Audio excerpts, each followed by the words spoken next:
All right. Well, welcome, Kevin and Michael Bacon. We are so excited to have you in Minnesota at our state fair that is our pride and joy. And we warmed the place up for you too. So no need to worry about snow or anything like that. In fact, it's going to be a really hot night on Thursday. So I hope that you can pack and dress accordingly. Yes, we're gonna both be wearing hot pants and tank tops. We are Excellent. Are maybe those leather hot pants? leather hot pants and tank tops. Yeah. Well, you guys have been doing this for 25 years plus in the music business.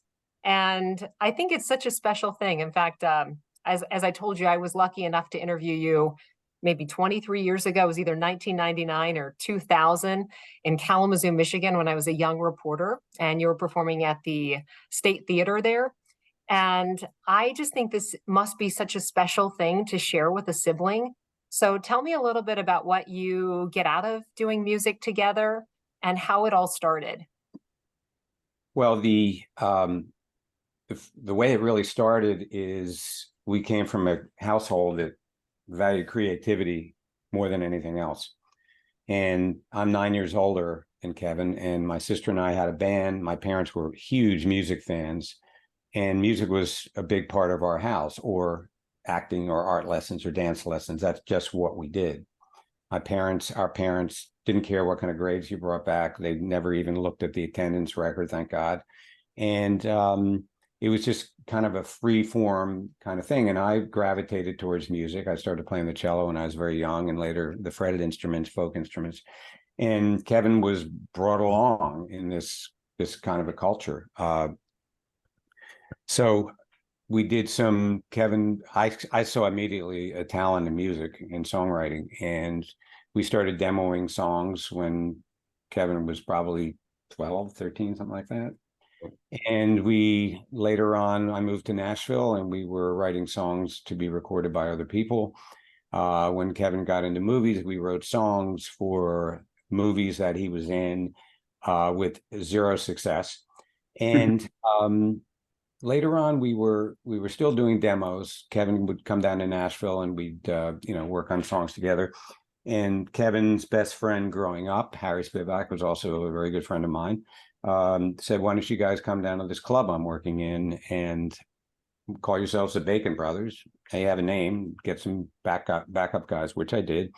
And we came down to Philly and played the show. And lo and behold, Kevin was really good and also terrified.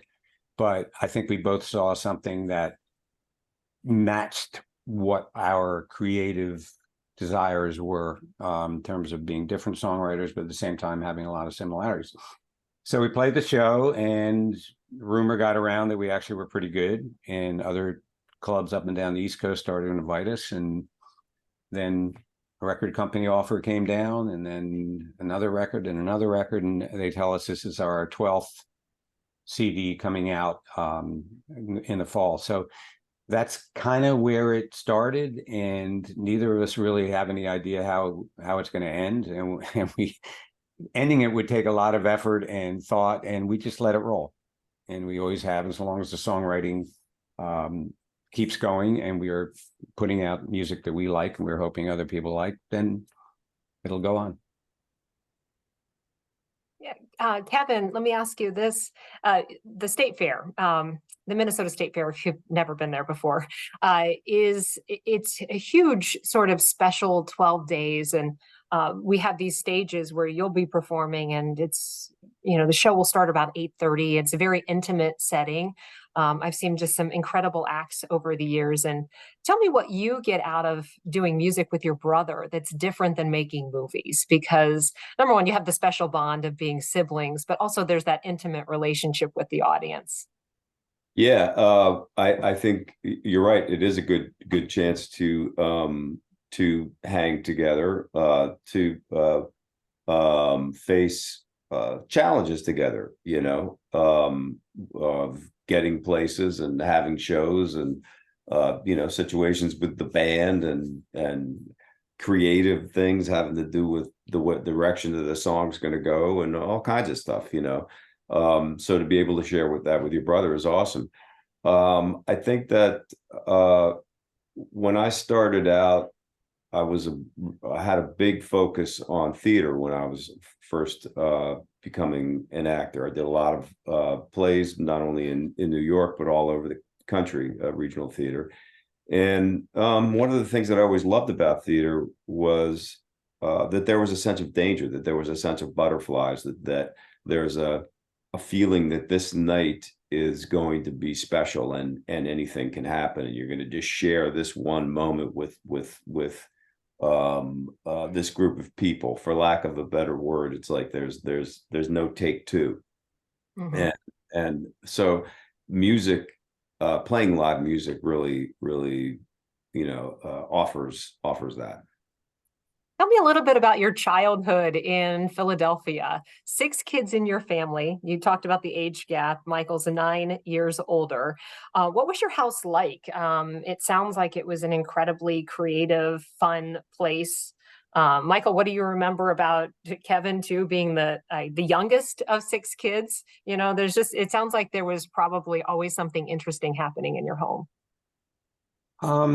Yeah, there were some wonderful things, and there were some things that weren't so wonderful. For instance, our parents were what I would describe urban pioneers, and our father was a city planner. And when he got the job, I was born. They moved into this tall, skinny house, 5 stories, 15 feet wide, maybe. The entire first floor was sort of converted into a loft-like kind of thing, with the kitchen way in the back and the living room in front of that, and then right on the street. And my father, being also trained as an architect, designed this soffit in the kitchen with a gigantic 18-inch woofer and an Altec Lansing horn and Macintosh amplifiers, and absolutely state of the art. So, of course, this was mono at that time. So the entire first floor of our house was this giant speaker. And I had the room right upstairs, and the music would waft up. And our parents were definitely not musicians or singers, but they loved music, and they would play the most fantastic music, all different kinds of world music, jazz, not so much rock until our sisters, were Bobby Soxers, and they were playing Elvis and that sort of thing, and classical music, opera. And as I was falling asleep, my brain absorbed this.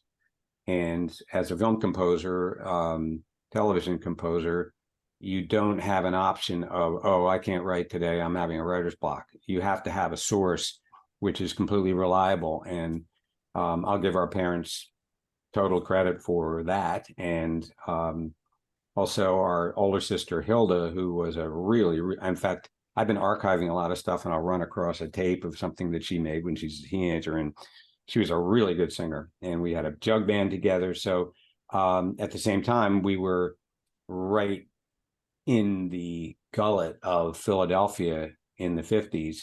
And it's a tough city. And when I was growing up there weren't other kids around, because that was the height of the suburban movement, where you didn't raise children in the city. As soon as you had children, you moved out. So it was kind of rich old ladies and light industry, but no gang in our particular thing. So it was good and bad. It was a very different kind of childhood. Didn't feel totally safe when I was growing up there. And I think by the time Kevin was really growing up there 9-10 years later, it was more of a community. And there were schools. Our mother there was no elementary school. She had to start an elementary school with her friends. And later, there was no junior high school. Our sisters had to go way far away to, and so it wasn't really a child friendly place, but they believed that this is what people should do, raise their children in the city. And I think they were dead right. And I think that everybody realizes that now. And now our area that we grew up in, Philadelphia, is magic. It's fantastic. Your song Philly Thing pays tribute to where you grew up. And I like that song because it incorporates some local kids too. So Kevin, tell me about the making of that song, and it sort of it embodies the sound too. Your music is poetic, it's gritty, it's special, it's personal. Tell me a little bit about making Philly Thing.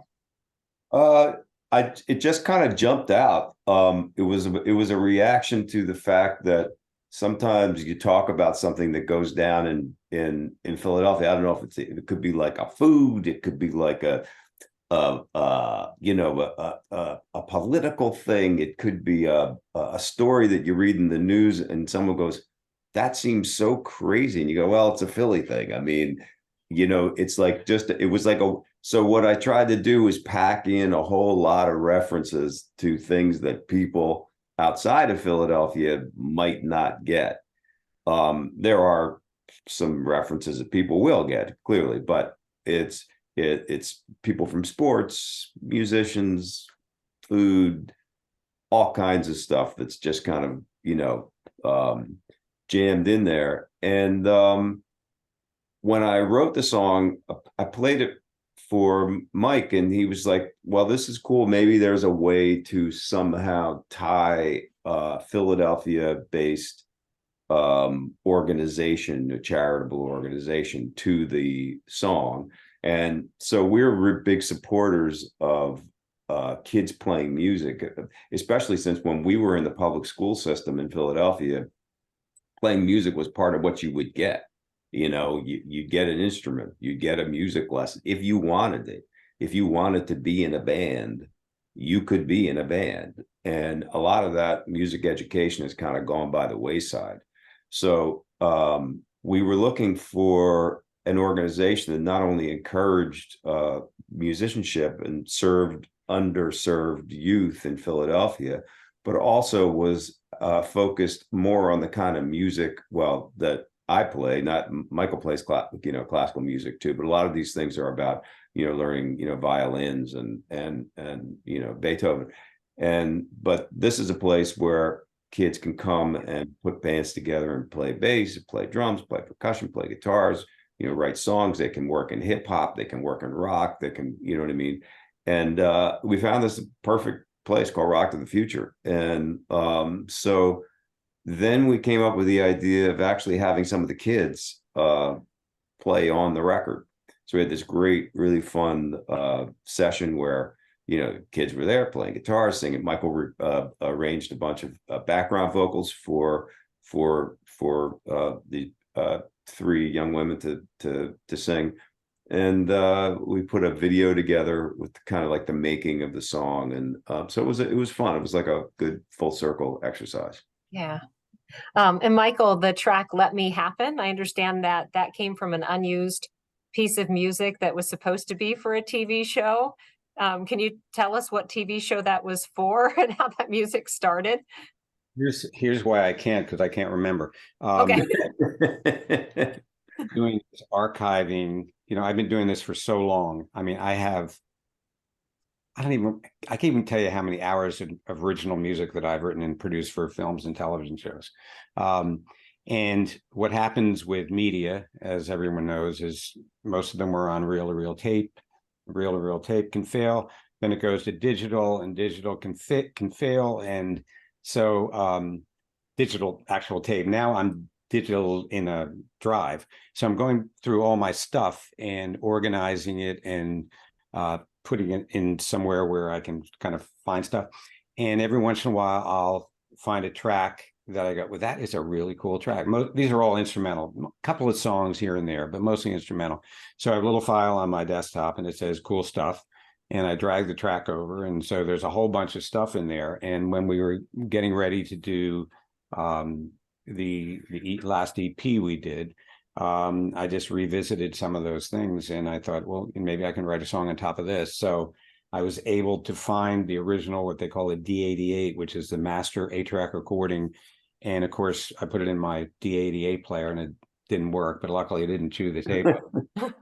Some guy who specialized in that, he transferred those tracks and we passed them around to the guys, and everybody, I wrote a lyric on top of it, and we put background singers on and all sorts of stuff. So that's kind of the luxury of how music can be made nowadays. And when I first started, you couldn't do that.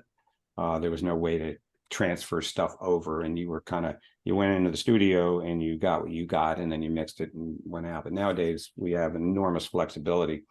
So, and we're playing that live. It's our opening song. It's a really fun song to play, and it's based on this old track from a long forgotten television show that I did.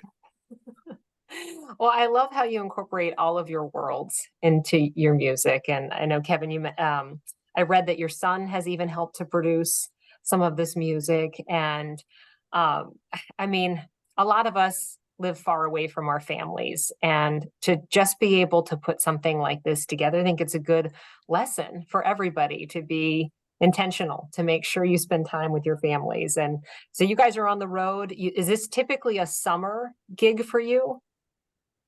No, Okay. not really. We don't really do a thing where we say, okay, now it's just Bacon Brothers for 2 months. It's just you don't. I mean, a lot of times actually summer is a time when I generally work often. We're on strike right now, so we have zero plan. Or if we have a plan, it's a plan that is flexible. Okay. All right. But there's no retirement date, right? For the Bacon Brothers?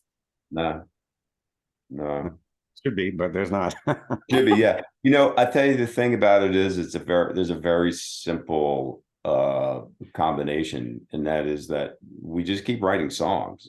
And to write something that you like and never put it out in any kind of capacity is just kind of, that's sort of sad. I mean, even if nobody's listening to it, even if nobody likes it, even if it never, makes its way into anybody's ear, there's still that desire to create it, to hear what it's going to sound like live, or hear what it's going to sound like with a band, or hear what it's going to sound like on the record, and in September we're going to have a new release, and it's because we wrote songs. Yeah. 11 albums to date, which is just incredible. I'm not quite sure how you both find the time, because Michael is a composer, you're busy, you've got a lot of plates that you're spinning, and Kevin with your family and all of the projects that you're constantly working on. I just don't know how you find time and you make it look easy. I think that's the incredible thing. You make it look easy, and that's got to be because it's fun, right? Also the Apple Calendar. I mean, sounds kind of, I don't think you could do it without, or being organized like that. And I'm also a full-time college professor, so I got to fit in. And so far it's worked. So I don't see any reason to stop. I'm in better shape now than I was when I was 20. So as long as my health is good and I feel good. And the other thing that I feel compelled to mention is, and you talked about Travis, Kevin's son, working with us, but you don't do this without a lot of support. And the Bacon Brothers has become really a family business. And the great thing about a family business is there's trust, and sure, there are, difficult spots that we get ourselves in, and some disagreement, though not as much as most of the brotherly bands have had in the past. So I've heard. So that's a big part of it. Travis is, putting his imprint on our sound. My son Neil does a lot of logistical work for us in terms of the road. My wife Betsy has been really working with the band very closely in a business sense for years and years. So I think that's one of the reasons we're able to keep this thing going. Well, we are so excited to have you in Minnesota on Thursday and Friday night, and we hope you have a great time. We'll have some Sweet Martha's cookies, maybe deep fried candy bars, some typical fair food ready for you. Great. Sounds good. And just enjoy your time. Thank you so much for speaking with me today and sharing a little bit of your world. And just have a great show, both Good nights. to see you again. Yeah. Come back to Minnesota too, okay? Thank you. All right. Bye. You will. Bye-bye.